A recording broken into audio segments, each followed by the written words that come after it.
자, 가는 상염색체는 한 쌍의 대립유전자에서 결정이 되고 D, E, F에 의해 결정되는 복대립이고요. 우열관계도 알려줬어, 그치? D, E, F 순이다. 자, 거기에 D, E, DF, DD는 표현형이 모두 기역이다. 즉, D가 발현되면 표현형은 기역이라고 하기로 한 거지. 또 EF, EE는 니은이다. 아, 그럼 E가 발현될 때는 표현형을 니은이라고 부르기로 한 거야. 자, 그리고 FF는 디귿이다. 이렇게 요약을 해줬습니다. 자, 그 다음 형질 나는 H세트에서 결정이 되고 다는 T세트에서 결정되면 각각 완전 우성인데 둘 중 하나는 가와 같은 염색체에 있고 나머지 하나는 X염색체에 있다. 그러면 상염색체 연관과 X염색체 독립 조건이 되는 거죠. 그리고 어머니의 다의 유전자는 동형접합을 하나 제시를 해줬고요. 그 엄마는 여기가 동형이에요. 요 소리고요. 자녀 E는 염색체 수가 비정상적인 정자 A와 비정상적인 난자 B가 수정돼서 태어났으며 즉 비정상 정자 난자 수정된 게 자녀 E. 자녀 3은 비정상 정자와 정상 난자가 수정이 돼서 태어났습니다. 그리고 이 ABC 형성 과정에서 비분리는 각 한 번 일어났고요. 자녀 3의 체세포 항이당 염색체 수는 47. 그리고 3을 제외하고 핵형은 모두 정상이라고 했습니다. 그렇다면 자녀 E는 어떤 상황이냐면 이 자녀 E는 자, 비분리 생식세포끼리 만났는데 핵형은 정상이 되는 거야. 그럼 어떻게 되니?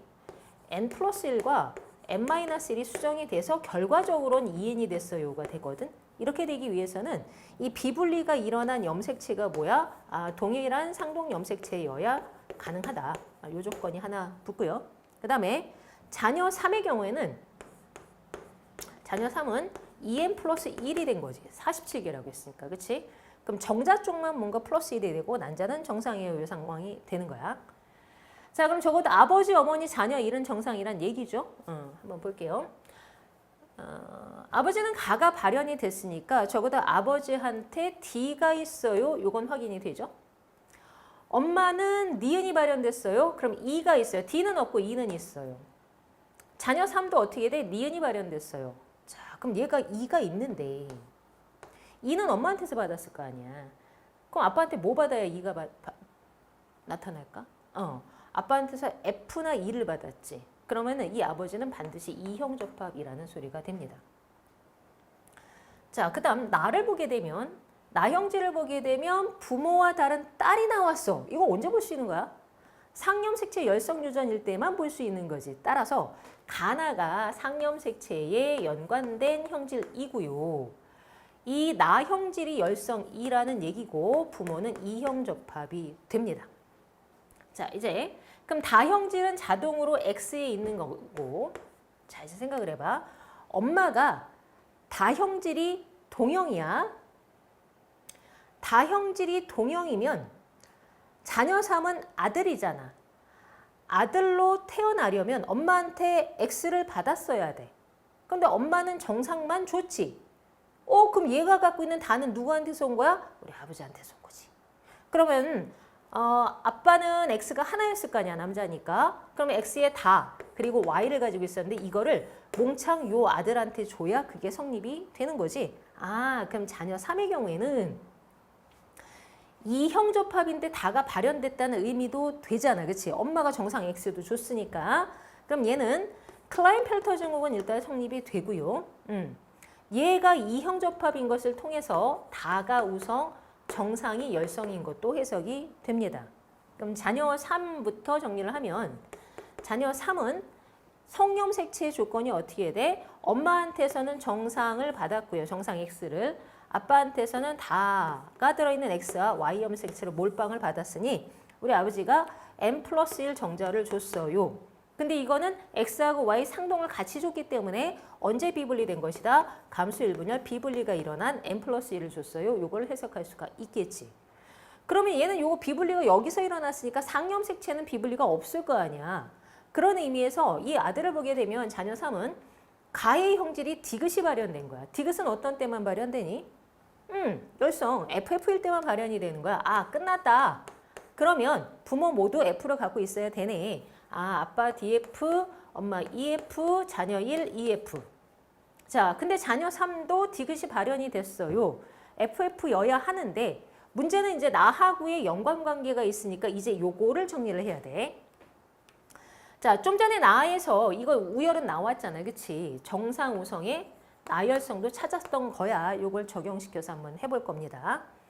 자, 자녀 1은 정상인 자녀야. 그치? 자녀 1. 자녀 1이 5번 염색체에 지금 상황이 어떠니? 상염색체 어떤 상황이야? 나가 발현됐어. 열성이야. 나는 동형이었어. 이렇게 되지? 그런데 가형질에 대해서는 EF를 갖고 있었어. 이렇게 된 거야. 그럼 자녀의 이 상염색체는 부모로부터 하나씩 받은 거야. 자, 우리 아버지, 엄마 한번 찾아봅시다. 자, 아버지는 뭘 줬니? 아버지는 E가 없으니까 F를 줬죠. 그러면 자녀 1한테 F와 나를 줬고요. 엄마가 E와 나를 줬습니다. 그럼 나머지를 한번 조합을 해봅시다. 나에 대해서는 부모 모두 이형 접합이니까 여기 정상을 가지고 있어야 되고요.